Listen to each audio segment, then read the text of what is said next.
Pope John Paul II, preparing us for the third millennium, on the 6th of January 2001, wrote an apostolic letter called Novo Millennio Ineunte. You can find it online. In this letter, he addresses us a call for holiness, reminding us what Council Vatican II said, what the Gospel says, which is we are all called to holiness. He says that it is important to place the pastoral planning under the heading of holiness, and that this choice is filled with consequences. You can find that in number 31 of that letter. Now, what this means to us, how can we understand the pastoral activity, the new evangelization?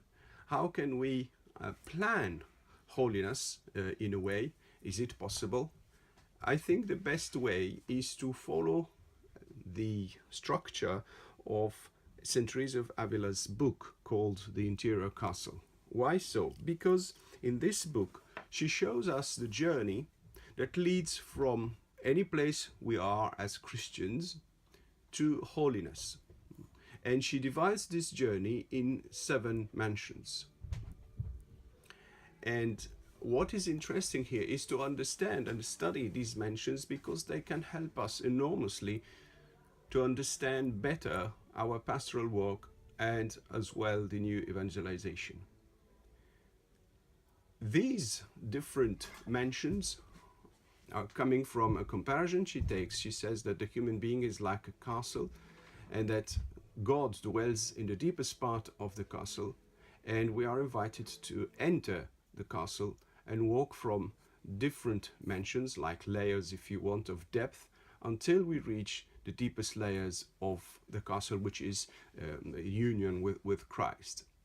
What is interesting here is that she shows us a way to reach holiness. It's just not talking about holiness, or pastoral work or new evangelization, but here the work is clearer and more defined.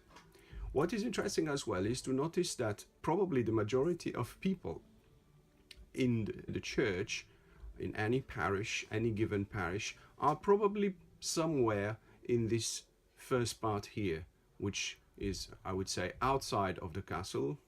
You can call it mansion 0, and then 1, 2, and 3. Our concern or our desire is to have people here ready to hear, which is the threshold here between the third and the fourth, ready to hear Jesus' call. Jesus' call to follow him in any state of life, lay people or any other state of life. So hearing Jesus' call and starting to follow Jesus, in fact, starts here between the third and the fourth mansion. And it's very important to sort of measure our pastoral work with Jesus' call. Therefore, if we try to understand where people are right now, the spiritual demography of people, where they are at, this will help us to open the way, facilitate for people to get close to that very point here and be prepared to hear Jesus' call. Because in fact, we talk about holiness, and if the majority of people are very far from being ready to hear that call, we won't have any fruits. It cannot work. So what is important here is to understand that in God's pedagogy, he always prepares people. Look at the Old Testament. It's a preparation for the New Testament, for the people of God. Look at John the Baptist, who prepares the way for Jesus, etc., etc., and many other examples throughout history that show us that God needs to prepare people in order to have them ready and capable of listening to his call. So our work should not just aim for holiness, full stop. It should first understand that in order to start and trigger the journey for holiness, which is here the threshold between the third and the fourth, we need to have people ready. So they need to cross wherever they are.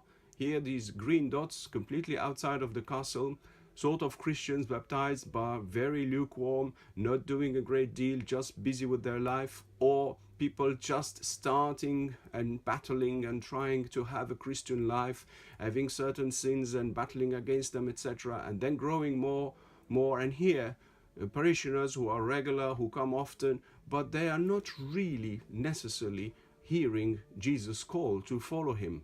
So they are very committed, they even help in the parish, but there is still a threshold here between the third and the fourth mention for them to cross, to hear Jesus' call and start a spiritual journey and start following Jesus in these stages. So of course here we have the fourth and the fifth mentions where we started already to hear Jesus' call. We started to have a different spiritual life, a committed life for prayer and service, etc. Then we have a second stage following immediately the fourth mention, the fifth mentions, which is a deepening and a rooting in Jesus himself, which Teresa of Avila names the union of will.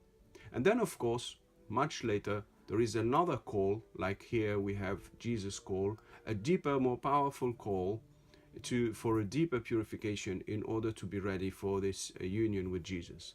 So, can our pastoral work hear this spiritual demography and adapt the pastoral work to the spiritual growth?